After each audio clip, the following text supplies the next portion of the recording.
Hello guys. हम class 8 science का crop production and management first chapter देख रहे हैं, जिसमें हमने इस चैप्टर का एक पार्ट कर लिया है। आज हम सेकंड पार्ट करेंगे इसका। अगर आपने पहला पार्ट नहीं देखा, पहले आप उसको देखिए, फिर आपको सेकंड पार्ट समझ में आएगा। ठीक है, तो हम जो है इसमें क्या क्या फर्स्ट पार्ट में हमने क्या क्या किया, एग्रीकल्चरल प्रैक्टिसेस कर लिए and basic practice of crops कर लिया, crop production and preparation of soil कर लिया। अब हम एग्रीकल्चरल इम्प्लीमेंट्स देखेंगे आज। तो चलते हैं हम PDF की तरफ। देखो गाइस, अब ये हमारा एग्रीकल्चरल इम्प्लीमेंट्स में हमारा देखो, किसी भी मतलब सॉइल को पहले बोने से पहले, before sowing the seeds, it is necessary to break soil in the size of grain to get better yield. ठीक है, मिट्टी को हम जितने मतलब सीड के जितने छोटे छोटे टुकड़ों में अगर तोड़ देंगे इसको विद द हेल्प ऑफ, अभी हम आगे देखेंगे, with the help of tools, तो जो है वो बेटर तरीके से हमारा बीज होगा। तो पहले हम बीज को बोने से पहले क्या करते हैं, सॉइल को छोटे छोटे टुकड़ों में हमें तोड़ना पड़ता है। This is done with the help of various tools. The main tools use for this purpose are plough, hoe, cultivator. ठीक है, अभी आपको इमेज भी दिखाया जाएगा। ये हमारा देखो, ये हमारा क्या है, ये हमारा है प्लॉग। एंड प्लॉग के बारे में हम थोड़ा पढ़ लेते हैं। प्लॉग हमारा क्या होता है, this is being used since ancient time for tilling the soil, adding fertilizer to the crop, removing the weeds and turning the soils. ठीक है, अब ये जो हमारा प्लॉ है, इसको बहुत पुराने टाइम से यूज़ किया जाता है सॉइल को टीलिंग करने के लिए, सॉइल को जोतने के लिए, और उसमें फर्टिलाइज़र ऐड करने के लिए क्रॉप में, और जो अनवांटेड प्लांट्स होते हैं, घास फूस होते हैं, उनको अलग करने के लिए, मतलब वो कट करके वो खुद ही खाद बन जाते हैं। ठीक है, मैन्योर बन जाते हैं। टर्निंग द सॉइल, नीचे की सॉइल को ऊपर लाने में। ठीक है, इन सब में प्लॉग का हमारा यूज़ होता है। This is made wood and drawn by the pair of bulls and animals, horses and camels. ये देखो, मतलब बैल से चलता था एनिमल्स। अब देखो ये जो है, ये आप देख लो, यहाँ पे देखो, ये हमारा क्या है, ये हमारा बीम है। ये देखो, ये हमारा बीम है। एंड ये हमारा इसमें देखो, ये इस तरह से बना होता है, हल की तरह, हल ही है, ये हल होता है। ये देखो हमारा प्लॉ शाफ्ट है, एंड ये हमारा प्लॉ शेयर है। ये यहाँ पे थोड़ा सा ऐसे लोहे का कुछ लगा होता है, यहाँ पर भी, यहाँ देखो इसमें भी लिखा है, there are handle at the end of the shaft, the other end of the attach to the beam which is placed on bull's neck, one pair of bulls and the man can easily operate the plough. ठीक है, the indigenous wooden plough is increasingly been replace by iron plough nowadays. पहले के ज़माने में लकड़ी का होता था, लेकिन आज के ज़माने में धीरे धीरे वो आयरन से रिप्लेस हो रहा है। ठीक है, और जैसे कि यहाँ पे बताया गया, देखो कि ये कैसे बैल के इससे, देखो बैल के मुंह से ले जा करके बांध के, ये इसको आप ध्यान से देख लीजिएगा, यहाँ पे बीम में होते हैं ताकि इंसान इसको ईजिली पकड़ सके। ये फार्मर के हाथ में एक देखो, इस चीज़ को वो, इस चीज़ को वो, इस चीज़ को देखो पकड़ा हुआ है। ठीक है, अब हमारा क्या है, अगला अगला हमारा क्या है, अगला हमारा है हो क्या होता है हमारा, it is simple tool which is use for removing weeds and for losing the soil. ये क्या होता है, ये इसलिए यूज़ किया जाता है ताकि सॉइल को भुरभुरा बना सकें, सॉइल को लूज़ कर सकें, और जो वीड्स होते हैं उनको हम रिमूव कर सकें सॉइल से। ठीक है, it has a long rod और अ स्ट्रॉन्ग, अभी मैं आपको इमेज दिखा रही हूँ, it has a long rod of wood और आयरन, लकड़ी और आयरन का लॉन्ग रॉड होता है, strong broad bend plate and iron is fix one of its end. ठीक है, ये सारी चीज़ें आपको इमेज से ज़्यादा अच्छे से समझ में आता है पढ़ने के कंपैरिजन में। ये देखो हमारा ये हो है। ठीक है, ये हमारा देखो एक ग्रिप पकड़ने के लिए होता है, ये हमारा हैंडल होता है, ये बीम होता है, ये जो ऐसे दो पतले पतले से लगेंगे बीम होता है। ये हमारा जो बेंड प्लेट के बारे में बताया था, ये इंपॉर्टेंट पार्ट होता है इसका, रॉड होता है ये। ठीक है, ये वुड एंड आयरन दोनों का होता था। और ये क्या होता है, works like blade, it pulled bye animal. ये जो हमारा ब्लेड होता है, ये एनिमल के द्वारा ये पुल किया जाता है। ठीक है, अब देखो, जिससे आप सबसे ज़्यादा फैमिलियर हैं आज के टाइम में, वो हमारा कल्टीवेटर, क्योंकि आज के टाइम में यूज़ हो रहा है। ये जो हमने ये देखा एंड जो हमने इससे पहले देखा, ये सारे पहले के टाइम में उतना ज़्यादा यूज़ होते थे, आज भी यूज़ होते हैं हालांकि, लेकिन उतना ज़्यादा नहीं यूज़ होते हैं। कल्टीवेटर हम ज़्यादा इससे फैमिलियर हैं। ठीक है, now a days plugging is done by the tractor driven cultivator. ठीक है, ट्रैक्टर में देखो ये ऐसे कल्टीवेटर लगा करके खेत की जुताई होती है। ठीक है, खेतों की जुताई होती है, ये एकदम कॉमन है। The use of cultivator save labours and time. Cultivator का यूज़ करने के बाद हमें हमारा लेबर बचता है एंड हमारा टाइम बचता है, मेहनत और टाइम दोनों की बचत होती है। ठीक है, अब धीरे धीरे टेक्नोलॉजी बढ़ रहा है, तो टाइम एंड ये सारी चीज़ें बचेंगी ही। तो ये ज़्यादा हमारे ये ट्रैक्टर ही यूज़ होता है, इसमें हमारा कल्टीवेटर लगा होता है। ये आसानी से हमारा मिट्टी को लूज़ करता है, नीचे की मिट्टी को ऊपर लाता है, जितनी भी चीज़ें हैं, फर्टिलाइज़र ऐड करता है सॉइल में, एंड अनवांटेड प्लांट्स को भी उसी में कट करता चला जाता है। तो ये सारे काम एक साथ आराम से ईजिली से लेबर और टाइम को बचाते हुए कर देता है। अब अगला प्रोसेस हमारा क्या आ जाएगा, सोइंग आ जाएगा। Sowing is an important part of crop production. ठीक है, सोइंग हमारा एक बहुत इंपॉर्टेंट पार्ट है प्रोडक्शन का, क्रॉप प्रोडक्शन का। Before sowing good quality clean and healthy seed of a good variety, ठीक है। बोने से पहले एक हमें अच्छी क्वालिटी का बीज हमारे पास होना चाहिए, हेल्दी बीज होना चाहिए। ऐसा नहीं कि हम कुछ भी बो दे रहे हैं। आर सेलेक्टेड, जो कि फार्मर्स के द्वारा हमें सेलेक्ट किया जाता है पहले। Farmers prefer to use seeds which give high yield, farmers वही सीड यूज़ करना चाहेगा जो जो बोने के बाद उसको ज़्यादा से ज़्यादा जो प्रॉफिट दे सके, ठीक है। अब सिलेक्शन ऑफ सीड्स हम कैसे करेंगे, ठीक है।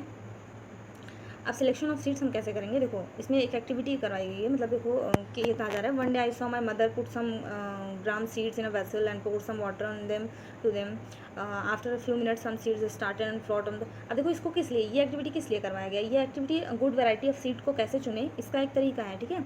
I wonder why some seeds float on water, तो ये एक्टिविटी करवाया गया कि क्यों जो है इसकी मदर ने जो है एक वेसल में कुछ सीड्स डाले एंड कुछ देर बाद उसमें पानी डाला, कुछ देर बाद नहीं तुरंत उसमें पानी डाला और कुछ मतलब थोड़ी देर में सीड्स कुछ ऊपर फ्लोट करने लगे, तैरने लगे। ऐसा क्यों हुआ, क्योंकि ये सीड को चुनने का मतलब गुड हेल्दी सीड को चुनने का एक तरीका है।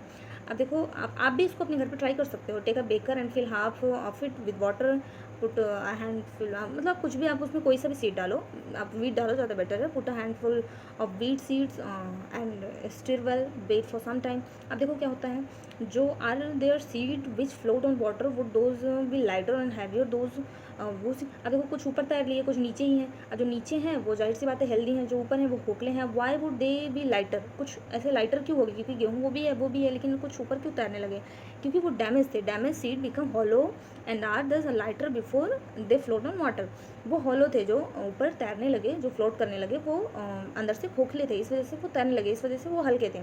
और जो अच्छे सीड थे, हेल्दी सीड थे, वो नीचे थे। This is good method for separating good and healthy seed from the damage one. अब इस तरह से भिगो के रखने के बाद जब ऊपर सीड जो आ जाएंगे उसको निकाल कर आप अलग कर लो, तो ये एक अच्छा तरीका है कि डैमेज सीड को गुड सीड से अलग करने का, ठीक है। Before sowing one of the important task to know about the tools use for sowing seeds. अब देखो हमें ये भी पता होना चाहिए ट्रेडिशनल टूल्स के बारे में, ठीक है। हमारे ट्रेडिशनल टूल्स क्या क्या होता है, the tools use traditionally for sowing seeds is a shape like a funnel, ठीक है। एक कुप्पी के जैसे, ये देखो ये हमारा ये है, ठीक है। इसको देखो ये कैसे है, यहाँ पे बीज डाला जा रहा है, ये नीचे ये बैल ये आगे आगे आगे मतलब जगह करता चल रहा है, मतलब मिट्टी को उखाड़ते चल रहा है, मतलब खोदते चल रहा है एंड इसमें बीज ये जाता चला जा रहा है। तो ये हमारा ट्रेडिशनल मेथड है, ठीक है। funnel, the seeds are filled into the funnel, passed down through 2 or 3 pipes having sharp ends. These ends press into the soil and place seeds there. अब ये सॉइल इसमें ऊपर से डालते चले जा रहे हैं एंड सामने से ये बैल ऐसे करता चल रहा है ताकि ये सीड डायरेक्ट हमारा जाके ज़मीन के अंदर मतलब सॉइल के अंदर अपने सही जगह पे ये हो जाए, क्योंकि ऊपर रहेगा तो इसको चिड़िया खा सकती है, कोई भी जानवर ले सकता है, ठीक है। उसको मिट्टी के नीचे होना चाहिए, ठीक है, इसीलिए तो मिट्टी को लूज़ किया जाता है। वैसे और भी कई सारे रीज़न है, हमने पहले देख भी लिया, ठीक।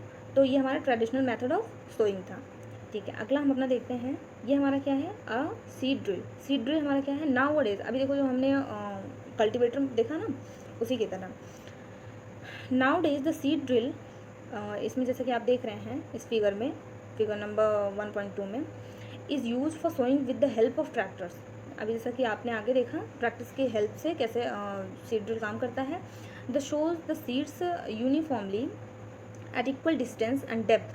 It ensures that seeds get covered by the soil after sowing. अब देखो ये कल्टीवेटर जो होता है ये मतलब ज़्यादा ही सही तरीके से काम करता है, मॉडर्न टाइम का है तो ज़्यादा सही तरीके से काम करेगा ही। अब ये देखो इक्वल डिस्टेंस पे एंड प्रॉपर तरीके से प्रॉपर डेप्थ में बीज को ये लगा देता है ताकि, और ऊपर से सॉइल भी कवर कर देता है ताकि the protect seed from being eaten by birds. देखो मैंने पहले ही बताया ताकि वो बर्ड से बचा रहे। Sowing by using seed drill saves time and labour. अब जितनी भी मॉडर्न टाइम में चीज़ें आ रही है वो लेबर और मतलब मेहनत और टाइम दोनों का बचत तो करेंगे ही। तो ये हमारा हो गया, ठीक है। ये हमारा ट्रैक्टर में लगा करके हम इसको यूज़ करते हैं सीड ड्रिल को। अगला हम अपना देखते हैं, there is a nursery near. अब देखो यहाँ पे एक और क्वेश्चन आ रहा है आपको, आपके मन भी ऐसे ऐसे पहले और बोझों की तरह भी क्वेश्चन आने चाहिए। आप अपने आसपास में जो भी फार्मर्स हैं उनसे कुछ ना कुछ क्वेश्चन करते रहा करिए। अब कह रहे हैं कि there is a nursery near my school, I found that little plants were kept in a small bags, why are they kept like this. अब देखो जैसे हम पैडी लगाते हैं, धान वान की जो खेती होती है, अभी चलो मैं आपको एक इमेज के थ्रू थोड़ा सा क्लियर कर देती हूँ। अब देखो ये है हमारा, ठीक है, ये बैग में मतलब देखो ये ऐसे लगाया गया है, इसको बाद में दूसरी जगह पे ट्रांसप्लांट कर दिया जाता है। देखो seeds of few plants such as paddy are first grown in nursery, when they grow into plantlets they are transplanted in the field manually. Some forest plants and flowering plants are also grown in the nursery. जैसे देखो धान की खेती हो गई, पहले उसको हम कहीं पे लगाते हैं, फिर उसको ले जाते हैं दूसरी जगह पे एक प्रॉपर डिस्टेंस पे लगाते हैं, ताकि अभी हम ये भी देखेंगे ताकि उनमें बाद में मतलब कोई कंपटीशन ना हो कि मतलब बहुत ज़्यादा एक दोनों पौधों के बीच में एक प्रॉपर डिस्टेंस मेंटेन करके रखना पड़ता है ताकि न्यूट्रिएंट्स एंड वाटर सॉइल तक जो है प्रॉपर तरीके से पहुँच सके। तो ये है हमारा जो कि पहले हमारा किसमें ग्रोन इन द नर्सरी, ये हमारा ऐसे पहले इसमें लगाया जाता है, फिर उसको बाद में ट्रांसप्लांट किया जाता है। तो हम इसके आगे थोड़ा सा पीडीएफ देखते हैं। अब ऐसा क्यों किया जाता है? ऐसा इसलिए किया जाता है, appropriate distance between the seeds is necessary, ठीक है, to avoid overcrowding of plants. ऐसा डिस्टेंस मैंने अभी बताया ना आपको कि प्रॉपर डिस्टेंस मेंटेन करके लगाना पड़ता है ताकि ओवर क्राउडिंग ना हो। This allow plants to get, किस लिए ऐसा किया जाता है? This allow plants to get sufficient light, nutrients and water from the soil, ताकि आसानी से जितना सनलाइट की ज़रूरत है, सफिशिएंट सनलाइट, और जितनी न्यूट्रिएंट्स की ज़रूरत है, जितने वाटर की ज़रूरत है, सॉइल तक आसानी से पहुँचे। At time a few plants may have be remove to prevent overcrowding. कई बारी जो है कुछ देखो जो अनवांटेड घास फूस, अभी मैंने बहुत बारी बताया आपको कि वो आ जाते हैं, उसको हटाना पड़ता है। कई बारी जब ऐसे सॉइल मतलब बहुत पास आ जाते हैं तो हमें कुछ पौधों को उखाड़ना पड़ता है उनको प्रिवेंट करने के लिए, ओवर क्राउडिंग को बचाने के लिए। एट टाइम फ्यू प्लांट्स में हैव टू बी रिमूव्ड, उसको हटाना पड़ता है। अब अपना अगला देखते हैं, एडिंग मेन्योर एंड फर्टिलाइजर। अब मेन्योर एंड फर्टिलाइजर, पहले इसकी डेफिनेशन आप ध्यान से देख लो क्योंकि ये इंपॉर्टेंट होता है, एग्जाम में आता है लिखने के लिए। The substances which are added to soil in the form of nutrients for the healthy growth of plants are called manure and fertilizer. जैसे इंसान के लिए, पहले ये आपका हो गया क्या डेफिनेशन हो गया, जैसे हमारी बॉडी के लिए हमें प्रोटीन, कार्बोहाइड्रेट, इन सारी चीज़ों की, विटामिन्स, इन सारी चीज़ों की ज़रूरत पड़ती है, वैसे प्लांट्स के लिए भी मैन्योर, फर्टिलाइजर, इन सारी चीज़ों की ज़रूरत पड़ती है। तो अभी हम देखेंगे, अब देखो इसमें पहली एंड बुझो, ये पहली हैं हमारे या फिर बुझो जो भी हैं। आई सॉ, अब ये इनके मन में क्वेश्चन उठता है, I saw healthy crop growing in the farm, in the neighbouring farm the plants were weak, do why some plants grow better than others. ऐसा कह रहा है कि बगल में हमारे दो प्लांट्स हैं, एक को इसने देखा कि बहुत अच्छे से उग रहा था, बहुत अच्छे से इसकी ग्रोथ हो रही है, जबकि दोनों साथ में लगे, एक एकदम मरेला सा है, मल न्यूट्रिशन सा हम कह सकते हैं, जैसे इंसानों में देखो कुछ लोग देखने को मिलते हैं। तो ऐसा क्यों था? अभी इसका रीज़न देखो, हमें आगे पता चलेगा क्यों था। क्योंकि सॉइल सप्लाईज ऐसा था, क्योंकि एक में हमारा मिनरल और मैन्योर, मतलब ये sorry manure and fertilizer add था जो बहुत अच्छे से बढ़ रहा था, जो नहीं बढ़ रहा था उसमें नहीं था। यही सिंपल से इसका आंसर है। अब देखो, soil supplies minerals nutrition to the crop plants. हमारा जो सॉइल है वो मिनरल्स, न्यूट्रिएंट्स, ये सारे प्लांट्स को हमारे प्रोवाइड करवाता है। These nutrients are essential for the growth of plants. Plant के ग्रोथ के लिए ज़रूरी भी है, ठीक है, नहीं तो प्लांट बढ़ेंगे नहीं, फिर अच्छे से उगेंगे नहीं, हमें फिर खाने को नहीं मिलेगा अनाज ढंग से। In certain areas farmer grows crops after crop in the same field. कुछ जगह पे खेती के बाद खेती, मतलब एक क्रॉप लगाया, काटा, दूसरा क्रॉप लगा दिया। The field is never left uncultivated और फॉलो। तो इसमें क्या होता है, वो कभी भी फील्ड को छोड़ते ही नहीं है खाली, ठीक है। Imagine what happen to the nutrients. तो हमें सोचना चाहिए, हमें इमेजिन करना चाहिए कि क्या होता होगा जब, मतलब इतना वो उस टाइम उस जगह पे सॉइल को कभी फ्री ही नहीं छोड़ा जा रहा है उस फील्ड को, तो उनके न्यूट्रिएंट्स का क्या होता है। Continuous cultivation of crops make the soil poor in nutrients. मतलब अब जो है अगर हम किसी भी जगह पे लगातार हम खेती करते रहेंगे तो वहाँ पे न्यूट्रिएंट्स की कमी हो जाएगी, सॉइल जो होते हैं पुअर हो जाएंगे न्यूट्रिएंट्स में। तो इसीलिए फार्मर्स को जो है मैन्योर और ये हमारा दूसरा क्या था, फर्टिलाइज़र, ये ऐड करना पड़ता है फील्ड में, फील्ड टू द सॉइल, मतलब सॉइल को न्यूट्रिएंट्स मिले, इसलिए हमें ये ऐड करना पड़ता है। This process is called manuring. इस प्रोसेस को हम मैन्योरिंग कहते हैं। इम्प्रॉपर और insufficient manuring result a weak plant. अब देखो, अगर गलत तरीके से या फिर ज़्यादा या फिर बहुत कम या फिर बहुत ज़्यादा, अगर इस तरह से हम जो है मैन्योर दें अपने प्लांट्स को, तो रिजल्ट हमारा क्या होगा कि वीक प्लांट्स होंगे, ठीक है। मैन्योर क्या होता है? अब देखो, मैन्योर एंड फर्टिलाइजर में डिफरेंस होता है। मैन्योर हमारा क्या होता है? Manure is an organic substance. ये हमारा ऑर्गेनिक सब्सटेंस होता है मैन्योर हमारा, और जो कि हमारा डिकम्पोजिशन ऑफ प्लांट्स और एनिमल वेस्ट, जो कि हमारे dead plants and animal waste से बनते हैं, वो हमारे होते हैं मैन्योर। ये ज़्यादा ही हमारे लिए फ़ायदे के, मतलब ये हमारे प्लांट्स के लिए ज़्यादा एडवांटेज होते हैं मैन्योर से। और दूसरा हमारे क्या होता है, हाँ, मतलब ये animal waste and decomposition of plants से होता है। और farmers dump plants and animal waste in pits at open place and allow to it, इसको अलाउ करते हैं किस लिए? डिकम्पोज के लिए अलाउ करते हैं इसको, किसको? Farmers plants and animal waste को एक खुले प्लेस में। अब क्या होता है, the decomposition is caused by some microorganism. अब डीकम्पोजिशन किसकी वजह से होता है? जो छोटे छोटे हमारे माइक्रो ऑर्गेनिज्म होते हैं। माइक्रो ऑर्गेनिज्म हमारे क्या क्या आ जाएंगे, जैसे अभी हमने देखा था ना पिछले वीडियो में कि फार्मर्स के दोस्त जो होते हैं हमारे अर्थवॉर्म, ऐसे ऐसे ये लोग डिकम्पोजिशन में मदद करते हैं हमारा। The decompose matter is use as organic manure. You have already learn about vermicomposting. अब देखो वर्मी कंपोस्टिंग हमारा क्या होता है, जो कि आप क्लास 6 में पढ़ चुके हैं। वर्मी कंपोस्टिंग के बारे में चलो मैं आपको थोड़ा सा बता देती हूँ। ये हमने पढ़ा था, ये हमारा वर्मी कंपोस्टिंग। वर्मी कंपोस्टिंग हमारा जो है ये क्या है, ये हमारा क्या करते हैं, जो हमारे अर्थवॉर्म होते हैं वो कन्वर्ट करते हैं ऑर्गेनिक को, कन्वर्ट करते हैं ऑर्गेनिक वेस्ट इनटू फर्टिलाइज़र। जो हमारा ऑर्गेनिक वेस्ट होता है उनको फर्टिलाइज़र में कन्वर्ट करने का काम किसका होता है, अर्थवॉर्म का होता है। यही होता है हमारा, शॉर्टकट में मैंने बता दिया, यही होता है हमारा वर्मी कंपोस्टिंग, जो कि हमने क्लास 6 में पढ़ा था। हम अपना PDF देखते हैं। अब अगला देखो, अगले में हमारा क्या करवाया गया, ये एक एक्टिविटी करवाया गया 1.2 में हमारी एक एक्टिविटी करवाई गई है कि मूंग की दाल, मतलब टेक मूंग और ग्राम सीड्स एंड जर्मिनेट देम, और उन्हें अंकुरित बनाओ, जर्मिनेट करो, और 3 इक्वल साइज़ के सीडलिंग्स लो और उसे 3 एम्प्टी ग्लासेस में आप सिमिलर वेसल्स में आप डाल दो और उसमें मार्क कर दो ABC। इसको जितने भी एक्टिविटी बताए जाते हैं आप उसको अपने घर पे करके ट्राई करिए, ठीक है, तो वो ज़्यादा ही अच्छे से हमारी उसमें प्रैक्टिस होती है। अब क्या करें, 2 glass A add little amount of soil mix.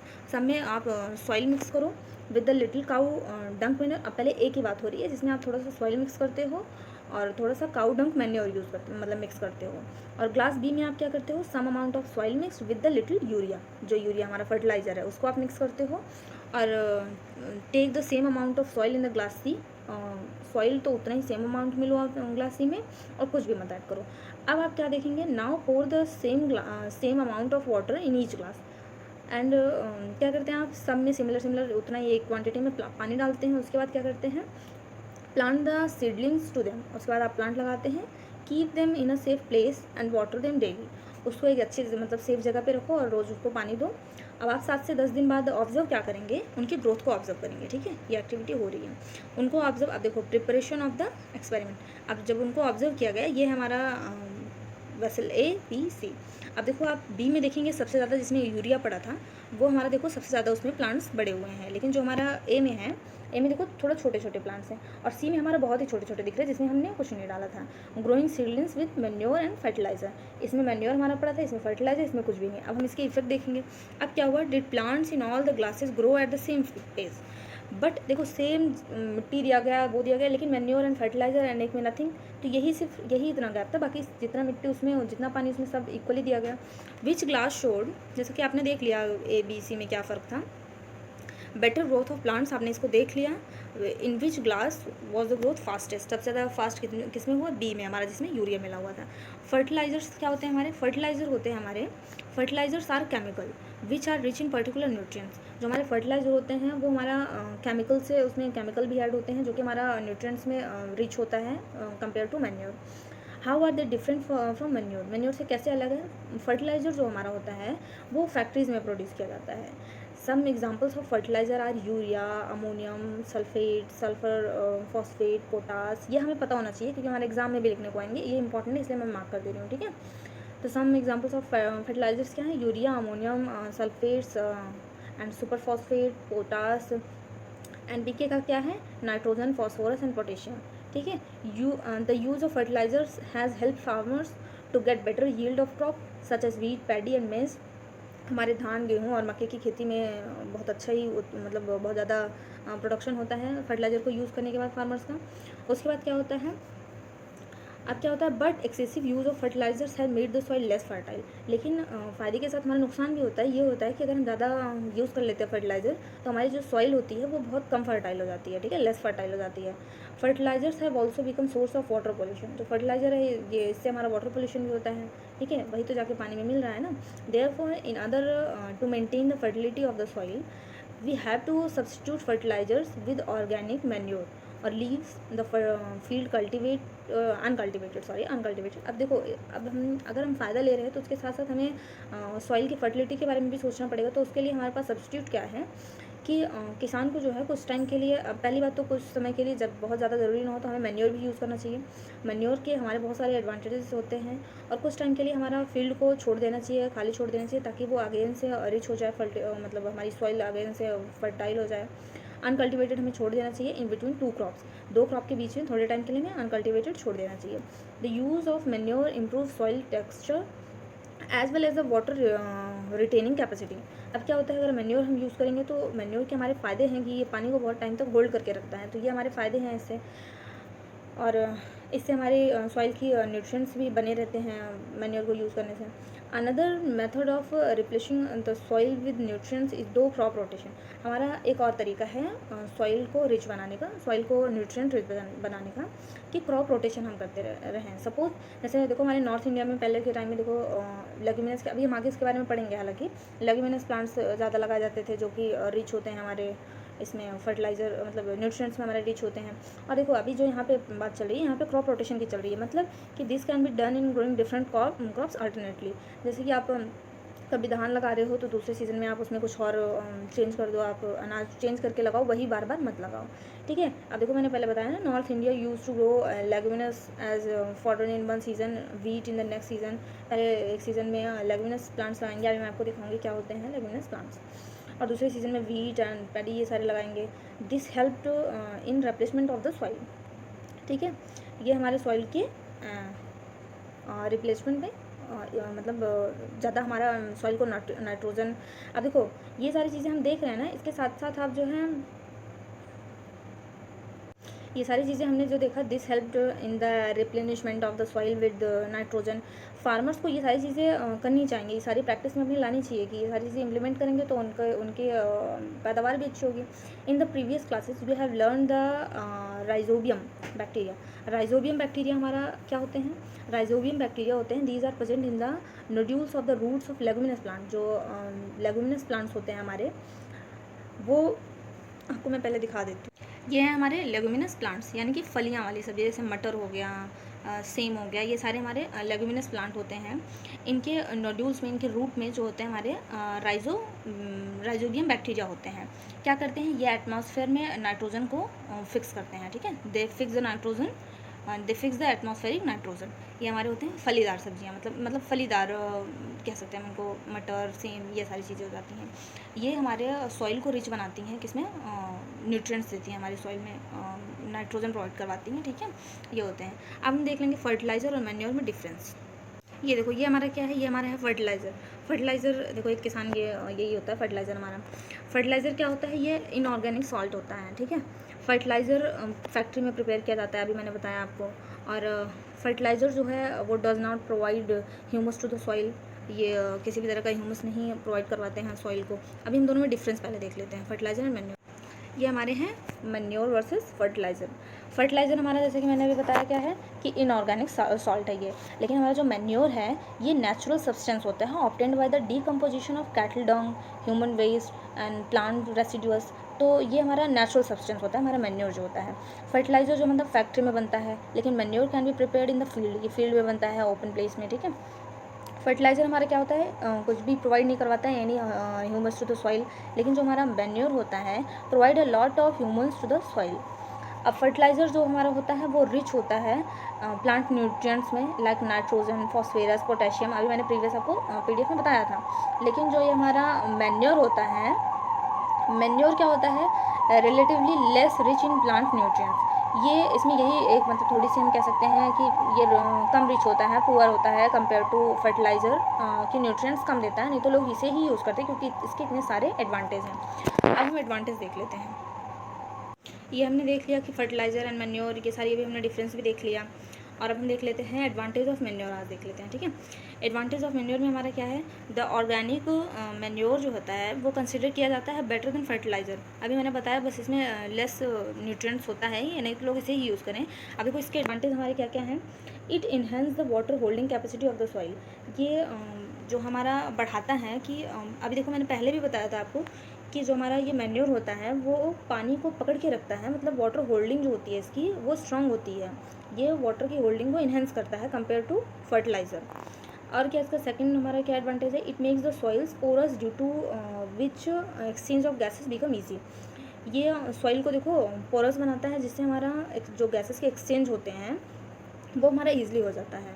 और अगला हमारा क्या है, it increase the numbers of friendly ये जो है लाइक अर्थवॉर्म, ऐसे कीड़े मकोड़े, मतलब इसको ये ज़्यादा इंक्रीज़ करते हैं, जो कि हमारे सॉइल के लिए बेटर होता है, जो कि हमारे सॉइल के लिए अच्छा होता है, क्योंकि ये और ज़्यादा न्यूट्रिएंट्स प्रोवाइड करते हैं, ये हमारे जो माइक्रोब्स होते हैं।